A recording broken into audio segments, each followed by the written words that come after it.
नमस्कार, आप देख रहे हैं आपका अपना युग करवट न्यूज चैनल। आपके साथ मैं हूं पूजा तेवतिया। पेश है आज का हमारा न्यूज बुलेटिन। आइए नजर डालते हैं आज के हेडलाइंस पर। भाजपा के संसदीय बोर्ड में बड़ा फेरबदल, शिवराज चौहान को हटाया। सीएम योगी ने किया सहारनपुर जिले का दौरा और यूपी में बदले आईएएस और पीसीएस अधिकारी। खबरों का पोस्टमार्टम के लिए सबसे पहले चलते हैं आशित त्यागी के पास।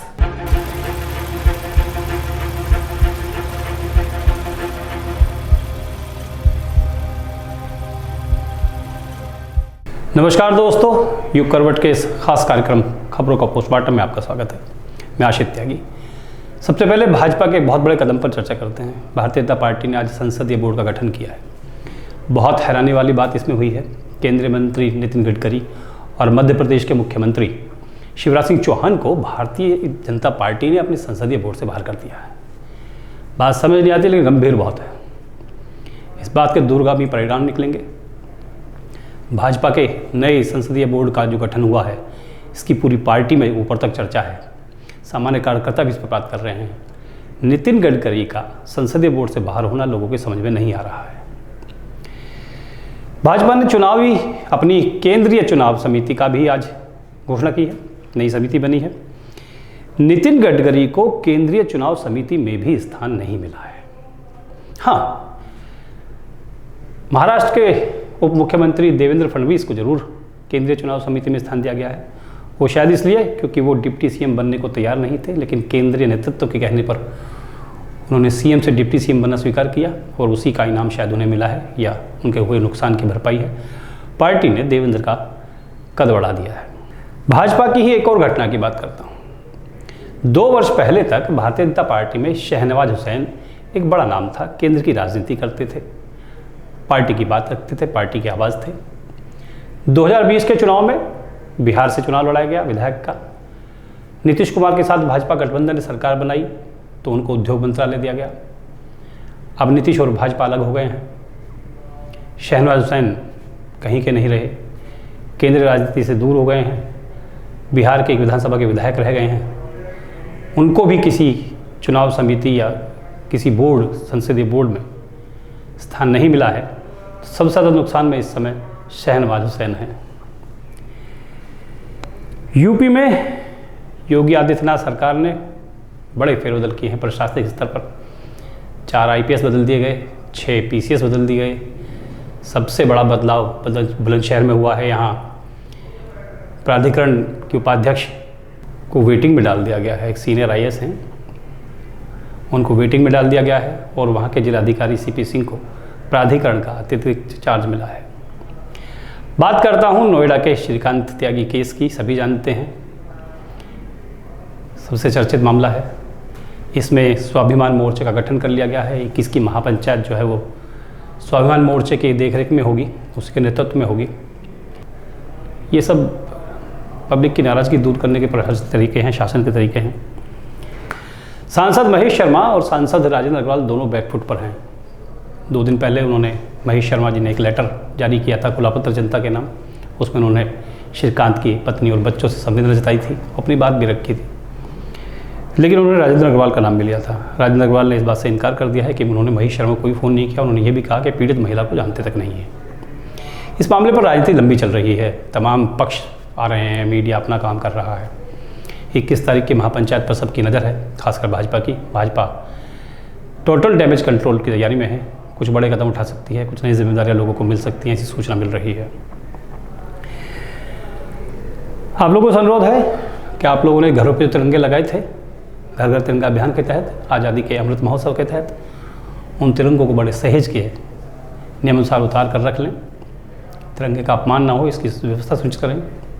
ख़ास बात यह है कि अपने आसपास सफाई रखें, अपने आप को साफ रखें, सुरक्षित रखें। आज का कार्यक्रम कैसा लगा मुझे ज़रूर बताइएगा। कमेंट करें, लाइक करें, शेयर करें। कोई जानकारी आप साझा करना चाहते हैं तो हमारे व्हाट्सअप नंबर आपके पास हैं। आप हमें कभी भी कोई वीडियो व्हाट्सअप कर सकते हैं, कोई जानकारी व्हाट्सअप कर सकते हैं, कोई सुझाव हमें दे सकते हैं। आपका बहुत बहुत धन्यवाद। नमस्कार।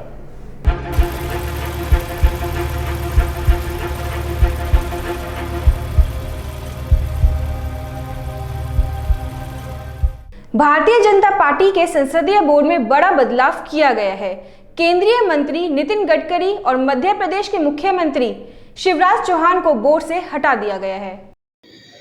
भारतीय जनता पार्टी के संसदीय बोर्ड में बड़ा बदलाव किया गया है। केंद्रीय मंत्री नितिन गडकरी को पार्टी के संसदीय बोर्ड से हटा दिया गया है। गडकरी के अलावा मध्य प्रदेश के मुख्यमंत्री शिवराज सिंह चौहान को भी बोर्ड से हटा दिया गया है। इन दोनों नेताओं को बीजेपी की केंद्रीय चुनाव समिति से भी बाहर कर दिया गया है। एक तरफ जहां केंद्रीय मंत्री नितिन गडकरी और मध्य प्रदेश के मुख्यमंत्री शिवराज सिंह चौहान को संसदीय बोर्ड से हटा दिया गया है, वहीं बीएस येदियुरप्पा, सुधा यादव, इकबाल सिंह, लालपुरा, सर्बानंद सोनोवाल और के लक्ष्मण को नए सदस्यों के रूप में शामिल किया गया है। भारतीय जनता पार्टी ने केंद्रीय चुनाव समिति का भी ऐलान कर दिया है। इस समिति में महाराष्ट्र के डिप्टी सीएम देवेंद्र फडणवीस, केंद्रीय मंत्री भूपेंद्र यादव और ओम माथुर को जगह मिली है। इन दोनों लिस्ट के राजनीतिक रूप से कई बड़े मायने हैं। हाल ही में महाराष्ट्र में भाजपा ने शिवसेना के शिंदे गुट के साथ मिलकर सरकार बनाई है, जिसमें देवेंद्र फडणवीस डिप्टी सीएम है। सभी जानते हैं कि देवेंद्र डिप्टी सीएम नहीं बनना चाहते थे, लेकिन केंद्रीय नेतृत्व के आदेश पर उन्होंने ऐसा किया। अब महाराष्ट्र की राजनीति से सबसे बड़ा चेहरा नितिन गडकरी को संसदीय बोर्ड से और चुनाव समिति से हटाकर देवेंद्र फडणवीस का कद बढ़ाया गया है। यहाँ शहनवाज हुसैन को भी डबल झटका लगा है। शहनवाज हुसैन कभी भाजपा की केंद्र की राजनीति का हिस्सा हुआ करते थे। वर्ष 2020 में बिहार में बीजेपी के जेडीयू के साथ मिलकर सरकार बनाई तो शहनवाज को दिल्ली से पटना भेज दिया गया और वो कैबिनेट में मंत्री बने। अब जेडीयू ने बीजेपी से नाता तोड़कर आरजेडी के साथ सरकार बनाई है तो बीजेपी के मंत्रियों की भी कुर्सी चली गई है। मंत्री की कुर्सी जाने के बाद शहनवाज हुसैन को भाजपा की केंद्रीय चुनाव समिति से बाहर कर दिया गया है। ब्यूरो रिपोर्ट, युग करवट। मुख्यमंत्री योगी आदित्यनाथ आज सहारनपुर पहुंचे। मुख्यमंत्री ने अधिकारियों को निर्देश दिए कि जनप्रतिनिधियों के साथ मिलकर जनता की समस्याओं का निस्तारण करें। उन्होंने शाकुंभरी देवी विश्वविद्यालय का निरीक्षण भी किया। मुख्यमंत्री योगी आदित्यनाथ बुधवार को सरसावा एयरपोर्ट पहुंचे। वहां से हेलीकॉप्टर के माध्यम से पुलिस लाइन उतरे। सहारनपुर में उनका स्वागत क्षेत्रीय अध्यक्ष मोहित बेनीवाल ने किया। पुलिस लाइन सभागार में बैठक करते हुए मुख्यमंत्री योगी आदित्यनाथ ने भाजपा पदाधिकारियों और जनप्रतिनिधियों के साथ बैठक की और कहा कि कार्यकर्ताओं का पूरा सम्मान रखें और अधिकारियों से मिलकर उनकी समस्याओं का निराकरण कराएं। यदि लखनऊ स्तर की समस्याएं हैं तो लखनऊ आकर उनका समाधान कराएं। यहाँ कोर कमेटी की मीटिंग में मुख्यमंत्री ने भाजपाइयों से स्थानीय फीडबैक लिया। इस दौरान भाजपा नेताओं ने विकास कार्यों की रफ्तार धीमी होने की बात कही। स्थानीय समस्याओं को उठाते हुए भाजपाइयों ने जनहित वाले मामलों में तेजी लाने और उन्हें समय पर पूरा करने की बात कही। इस दौरान मुख्यमंत्री योगी आदित्यनाथ ने कहा कि कोई भी कार्यकर्ता अपने को यह न समझे कि उन्हें किसी सीढ़ी की आवश्यकता है। हेल्पलाइन नंबर पर कोई भी कार्यकर्ता बात कर सकता है। मुख्यमंत्री पोर्टल पर लिख सकते हैं। उसकी समस्याओं का निस्तारण जल्द ही कराया जाएगा। ब्यूरो रिपोर्ट, युग करवट। यूपी में 4 आईएएस और 6 पीसीएस बदल दिए गए। बुलंदशहर विकास प्राधिकरण में तैनात निशा उपाध्याय को प्रतीक्षा में रखा गया है। वहां के डीएम सीपी सिंह को प्राधिकरण का अतिरिक्त चार्ज दिया गया है। श्रीकांत त्यागी मामले में त्यागी स्वाभिमान मोर्चा का गठन किया गया है। मोर्चे ने 21 अगस्त को महापंचायत बुलाई है। सांसद महेश शर्मा जिन 6 युवाओं को गुंडा बताते थे, अब उन्हें बच्चे बता रहे हैं। राजेंद्र अग्रवाल ने पूरे मामले से पल्ला झाड़ लिया है। नोएडा का श्रीकांत त्यागी प्रकरण अब अगले मुकाम पर पहुंच चुका है। संयुक्त त्यागी स्वाभिमान मोर्चा गठित कर लिया गया है। इसमें पश्चिमी उत्तर प्रदेश समेत हरियाणा, पंजाब, राजस्थान, उत्तराखंड, दिल्ली के प्रतिनिधि शामिल किए गए हैं। मोर्चे ने 21 अगस्त को नोएडा में गेजा में महापंचायत का ऐलान कर दिया है। पंचायत की तैयारी जोर शोर से चल रही है। कई दलों के बड़े नेताओं की इसमें शामिल होने की संभावना जताई जा रही है। पंचायत सांसद महेश शर्मा के विरोध में है। 3 दूसरी बड़ी बिरादरियों ने भी सांसद महेश शर्मा के विरोध मोर्चा खोल दिया है। श्रीकांत त्यागी की पत्नी, मामी और बच्चों को न्याय दिलाने के लिए मेरठ में हुई पंचायत में संयुक्त त्यागी स्वाभिमान मोर्चा बनाया गया है। इसमें समाज के सभी संगठनों के प्रतिनिधि शामिल किए गए हैं। इसमें फैसला लिया गया है कि 21 अगस्त को गेजा में महापंचायत होगी। इसमें भाजपा से 2 टूक कहा जाएगा कि या तो सांसद महेश शर्मा के खिलाफ कार्रवाई करें या लोकसभा चुनाव में विरोध सहने को तैयार रहें। इस बीच सांसद महेश शर्मा के सुर भी बदले हुए नजर आए। 6 अगस्त की घटना के बाद श्रीकांत के परिजनों से मिलने पहुंचे युवकों को जेल भेज दिया गया था। तब सांसद महेश शर्मा ने उन्हें गुंडे कहा था। अब सांसद महेश शर्मा कह रहे हैं कि बच्चों की जमानत हो गई है। उधर मेरठ के सांसद राजेंद्र अग्रवाल ने भी इस मामले से पल्ला झाड़ लिया है। सांसद का कहना है कि उन्होंने महेश शर्मा को कोई फोन नहीं किया था। हेलो। नमस्कार सांसद जी। हाँ नमस्कार जी, नमस्कार जी। पारुल बात कर रहा जी, प्रधान जी का बेटा। हाँ जी, हाँ जी। सांसद जी, इसमें ये आपके रिलेटिव हैं, इस वाले प्रकरण में इसे सॉर्ट आउट करवाओ इसे। इससे तो मेरा बहुत कौन छवि पे रिलेटिव फर्क है पड़ रहा भाई? सर। मेरी जी? कौन रिलेटिव है भाई? मेरा कौन रिलेटिव है भैया? ये जो हमारे इनकी हंस वालों की जो है बेटी। मेरे को रिलेटिव नहीं है भैया, वो कोई रिलेटिव नहीं है। जी जी। नहीं, सुनने में हाँ। ये आ रहा भाई सांसद जी के रिश्तेदार हैं। सुनने में कैसे आ रहा है? वो महेश शर्मा ने गलत बात लिखी है। नहीं, महेश शर्मा तो देखो नोएडा से सांसद था, वो तो कुछ भी बोल देगा अपना पिक्चर छुटाने के लिए वो। हाँ हाँ। तो ये तो तो ये मेरा है जी। रिलेटिव ही नहीं है, मेरा तो मतलब ही नहीं है इससे। हाँ, तो ये आपका नाम आया नहीं चर्चाओं में। तो आज मैं क्या करूँ इसके अंदर? जब मैं नहीं, हूँ ही वो नहीं तो इसके बात अंदर। आपकी ठीक है भाई, आप क्या कर सकते हैं, कोई भी नाम ले सकता। हाँ। लेकिन फिर भी पार्टी का मामला है, बीजेपी का है क्या भाई। मैं बताओ तो फिर क्या मैं क्या जी। भाई, जब मैं कुछ हुई, मैंने कुछ ना, मैंने कुछ किसी को कहा ना, मैंने किसी को कुछ तो मैं इसमें क्या करूं मैं? ये तो जी, अपने आप जी। समझदारी की बात है। लोगों को कहना चाहिए सांसद जी का कोई मतलब ही नहीं चीजों से। नहीं, वो तो बात नाम का ठीक है स्वभाव सांसद है जी। ऐसा। भाई आप हाँ। हमने आपको सांसद चुन रखा, आप अमित शाह जी से बड़े नेतृत्व में तो बात कर सकते हैं, इसे सॉर्ट आउट करा दो मामले को। अच्छा ठीक है, ये बात करेंगे। 21 तारीख में, नहीं तो ये फिर वहाँ उसमें महापंचायत कर रहे हैं, अरे तो उसमें और भी छवि धुलमिल हो रही है पार्टी की। अरे मेरी कौन सा छवि धूमिल होगी इसमें? सांसद जी, छवि तो आपकी धुलमिल नहीं हो रही, लेकिन त्यागी समाज जब इकट्ठा होकर 25-30 सांसद चुने जहाँ पश्चिमी उत्तर प्रदेश से, अगर ये सारा समाज गठबंधन कर लेगा। यदि त्यागी समाज को यही उचित लग रहा है तो क्यों क्या कर सके? ऐसे बादल थोड़ी हैं त्यागी हमारे, नहीं, कैसे बहकावे में आ जाएंगे? नहीं, त्यागी समाज का अगर सांसद जी हनन होएगा तो त्यागी समाज फिर इसे उचित मानने का या नहीं मानने का, बताओ आप। अच्छा ठीक, चलिए बताइए। ठीक है, ओके। बताइए जी। चलिए चलिए, मैं बात करूंगा। नहीं सांसद जी, बात कर लो आप, इसे सॉर्ट आउट करा दो मैटर। आज हापुड़ के सरावा में भी बैठक हुई, जिसमें 21 तारीख की पंचायत को सफल बनाने पर विचार किया गया। ब्यूरो रिपोर्ट यूकरवट। श्री कृष्ण जन्माष्टमी की तैयारी जोर शोर से चल रही है। गाजियाबाद का प्रसिद्ध दुधेश्वर नाथ मंदिर भी इसमें जुट गया है। महंत नारायण गिरी ने इसकी जानकारी दी। कृष्ण जन्माष्टमी 19 अगस्त को रात को 11 बजे से गोपाल शास्त्र नाम भगवान कृष्ण जी का 1000 नामों से दूध, दही, घी, मक्खन से अभिषेक होगा भगवान का। दुधेश्वर नाथ मंदिर गाजियाबाद उत्तर प्रदेश में बहुत धूमधाम से जन्माष्टमी मनाई जा रही है। आप समस्त नगरवासियों को विशेष रूप से आमंत्रित है, आपको और समस्त देशवासियों को, प्रदेशवासियों को कृष्ण जन्माष्टमी की बहुत बहुत बधाई, शुभकामनाएं है। आप सभी लोग जन्माष्टमी पर दुधेश्वर नाथ मंदिर में आएँ, भगवान का दर्शन करें और भगवान कृष्ण भगवान विराजमान होंगे। प्रगट्य उत्सव जो है उनका रात्रि 12 बजे होगा, उसके बाद में प्रसाद वितरण होगा। तो समस्त महानगर वासियों को, गाजियाबाद के सभी लोगों को मेरा जो है हृदय से जन्माष्टमी की बहुत बहुत बधाई, शुभकामना। हर हर महादेव। 28 जुलाई को इंदिरापुरम की एटीएस सोसाइटी के एक फ्लोर में चोरी हो गई थी। पुलिस ने इस घटना का खुलासा कर दिया था। चोरी करने वाली घरेलू सहायिका को गिरफ्तार कर लिया गया है। एक गैंग का पुलिस ने खुलासा किया है, कौन गिरफ्तार हुआ है, किस तरह चोरी की घटना को कारित किया गया? ये 28/7/2022 को इंदिरापुरम थाना क्षेत्र में स्थित एटीएस सोसाइटी में 2 महिलाओं द्वारा चोरी की गई थी सोसाइटी में। इसमें FIR पंजीकृत करके लगातार टीम लगाई गई थी और आज इंदिरापुरम थाना CO इंदिरापुरम के नेतृत्व में थाना इंदिरापुरम की टीम ने एक महिला चोर को पकड़ा है, जिससे करीब 3 लाख की ज्वेलरी बरामद की गई है। और महिला चोर पे अभी तक जो हम लोगों ने पता किया है, करीब 26 मुकदमे दर्ज हैं। अमूल और मदर डेयरी ने दूध के दाम बढ़ा दिए हैं। इसका सीधा असर आम आदमी की जेब पर पड़ा है। महंगाई के मुद्दे को लेकर भागीदारी पार्टी ने जिला मुख्यालय पर प्रदर्शन किया। प्रदेश में बढ़ती महंगाई व विभिन्न समस्याओं को लेकर भागीदारी पार्टी ने जिला मुख्यालय में धरना देकर डीएम के माध्यम से सीएम योगी को ज्ञापन सौंपा।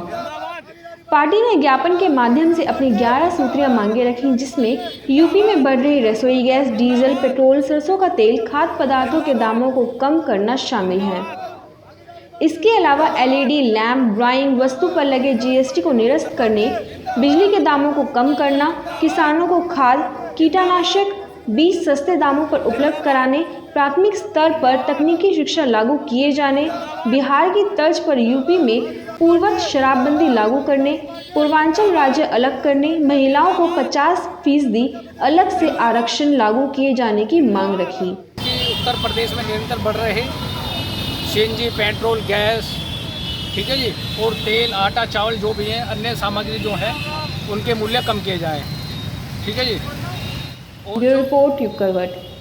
गाजियाबाद के कुछ स्कूल आरटीई के तहत दाखिला नहीं दे रहे हैं। पेरेंट्स एसोसिएशन ऐसे स्कूलों के खिलाफ कार्रवाई की मांग कर रही है। एसोसिएशन ने जिला मुख्यालय पर प्रदर्शन भी किया। आरटीई के तहत दाखिला न मिलने से नाराज ऑल स्कूल पेरेंट्स एसोसिएशन ने जिला मुख्यालय में धरना दिया और ज्ञापन सौंपा। अस्पा ने कहा कि स्कूल आवंटित हुए 5 महीने हो गए हैं, लेकिन अभी भी दाखिला नहीं मिल पा रहा है, जिसकी वजह से बच्चों की पढ़ाई बाधित हो रही है। अप्रैल में पहली सूची आई थी आरटीई के तहत दाखिले जो जिन बच्चों के होने थे। गाजियाबाद जनपद के अंदर 5067 बच्चे ऐसे निकल के आए थे जिनके कि दाखिले गाजियाबाद के प्राइवेट स्कूलों में होने थे, लेकिन आज भी 5 महीने बीतने के बाद बच्चे लगातार धक्के खा रहे हैं स्कूलों के, सरकारी ऑफिसों को, दाखिले नहीं हो पाए हैं। जब भी आते तभी स्कूलों को हर बार जो नोटिस जारी कर दिया जाता है, उनके खिलाफ कोई कार्रवाई नहीं हो रही। आज बच्चे खुद ही आए अपने लिए न्याय मांगने के लिए कि या तो हमारे दाखिले करो या फिर स्कूल के मान्यता रद्द करने की सिफारिश करो। के तहत इन बच्चों का जो स्कूलों में एडमिशन के लिए नाम आया है, स्कूल में जाने के बाद इन बच्चों को एडमिशन नहीं दिया जा रहा। मैं आपको बताऊं कि राष्ट्रीय लोकदल किसान, मजदूरों, गरीबों के हक की लड़ाई हमेशा लड़ती आई है। ऐसे में ये जो शिक्षा माफिया बैठे हैं, जिन्होंने शिक्षा को व्यवसाय बना लिया, इनके खिलाफ हम सड़कों पर उतरेंगे। उसी कड़ी में आज पेरेंट्स एसोसिएशन को राष्ट्रीय लोकदल की तरफ से हमारे यहाँ पूरा समर्थन है और पेरेंट्स एसोसिएशन जो भी डिसीजन लेगी हम उनके हर डिसीजन में इनके साथ हैं। हम इन बच्चों को इनका अधिकार दिलवा कर रहे हैं। बेसिक शिक्षा विभाग के अनुसार करीब 1500 बच्चों का ही दाखिला अब तक हो पाया है। बाकी 3000 बच्चों के अभिभावक दाखिले के लिए भटक रहे हैं। जिला प्रशासन द्वारा भी सिर्फ नोटिस जारी किए जाने की खानापूर्ति की जा रही है, लेकिन वास्तविकता में अभिभावक अपने बच्चों के दाखिले के लिए स्कूल और अधिकारियों के चक्कर लगा रहे हैं। ब्यूरो रिपोर्ट युग करवट। कभी कभी ऐसे नज़ारे सामने आते हैं जो खुद ब खुद अपनी ओर आकर्षित करते हैं। कानपुर में भी ऐसी घटना हुई। यहाँ पेट्रोल पंप कर्मचारियों ने बोतल में तेल डालने से मना किया तो आदमी बाइक की टंकी ही खोलकर ले गया। पेट्रोल खत्म हो गया था, खींच नहीं पा रहा, तो फिर पूरी टंकी खुलवा दे बिजली से, उसमें पेट्रोल लेने आए। क्यों बोतल में तेल तो मिल जाता है? नहीं, बोतल में देते हैं। क्यों बोतल में तेल देते हैं आप? नहीं भैया। क्यों? भैया बोतल में खुला पेट्रोल मना है। अच्छा, तो आप टंकी खुलवा लाएं? हाँ, फिर हम पूरी टंकी अपनी गाड़ी की खुलवा लाएं मिस्त्री से, अब इसमें पेट्रोल ले लेंगे, इसके बाद फिर अपना फिर गिरा देंगे। गाजियाबाद में वकीलों ने प्रदर्शन किया। इसका आह्वान SC/ST एडवोकेट वेलफेयर एसोसिएशन ने किया। ये लोग राजस्थान में हुई घटना का विरोध कर रहे थे। वकीलों ने जिला प्रशासन को ज्ञापन भी दिया। हत्यारों को वकील एकता जिंदाबाद, वकील एकता जिंदाबाद, हत्यारों को। SC/ST एडवोकेट्स वेलफेयर एसोसिएशन ने राजस्थान के जालोर के गांव सुराना में हुई छात्र की मौत को लेकर कड़ी निंदा की है। अधिवक्ताओं ने डीएम के माध्यम से राष्ट्रपति के नाम सौंपे ज्ञापन में कहा कि जहां देश एक और आज़ादी की 75वीं वर्षगांठ मना रहा है, वहीं दूसरी ओर एक बच्चे को शिक्षक द्वारा सिर्फ बुरी तरह से मारा पीटा जाता है। उसने मटके को छू लिया था। उपचार के दौरान छात्र की मौत हो गई। आज हमने SC/ST एडवोकेट वेलफेयर एसोसिएशन की तरफ से महामहिम राष्ट्रपति जी के ज्ञापन दिया है, जिसमें राजस्थान सरकार के अधीन एक स्कूल में एक 9 वर्षीय छात्र इंद्र कुमार मेघवाल के साथ केवल पानी के घड़े को छूकर स्पष्ट करने पर जो उसके साथ मारपीट की गई, वो एक बहुत ही निंदनीय है और बहुत ही शर्मनाक विषय है। एक तरफ भारत सरकार कहाँ तो आज़ादी का अमृत महोत्सव बना रही है, 75वां अमृत महोत्सव बड़े धूमधाम से आपने पूरे देश में देखा होगा बनाया गया। एक तरफ वो बच्चा जो 9 साल का बच्चा तीसरी क्लास में पढ़ता था और वो मटके से पानी पीने के ऊपर उसे इतना मार दिया गया, उसकी जान ही चली गई। तो ऐसे सरकार, ऐसी निकम्मी सरकार जो इस समय राजस्थान सरकार बैठी हुई है, ऐसे सरकार को इस्तीफा दे देना चाहिए और राष्ट्रपति शासन लगा देना चाहिए। जातिवाद एक अभिशाप है पूरे देश के लिए। जाति और धर्म की राजनीति नहीं होनी चाहिए और जाति के कारण एक मासूम बच्चे को मार दिया जाता है। इससे बड़ी दुखद घटना और शर्मसार घटना इस प्रजातांत्रिक देश में कोई नहीं हो सकती। आज भी हम पानी के लिए लड़ रहे थे। बाबा साहब डॉक्टर भीमराव अंबेडकर जी ने आंदोलन चलाया था पानी के लिए। छुआछूत आज भी है। ऐसी सरकार को तुरंत निष्कासित किया जाना चाहिए। ऐसे हत्यारों को तुरंत फांसी दी जानी चाहिए। एसोसिएशन ने इस मामले में कड़ी कार्रवाई की मांग करते हुए पीड़ित परिवार को 1 करोड़ मुआवजा, परिवार के सदस्यों को नौकरी व शिक्षक को कड़ी सजा देने की मांग की है। ब्यूरो रिपोर्ट, युग करवट। तो आज के लिए बस इतना ही। गाजियाबाद और देश विदेश की खबरों के लिए देखते रहिए युग करवट और पढ़िए आपका अपना युग करवट न्यूज़पेपर। युग करवट चैनल को लाइक करें, सब्सक्राइब करें और कमेंट जरूर करें। आपके कमेंट हमारे लिए बहुत महत्वपूर्ण है। नमस्कार।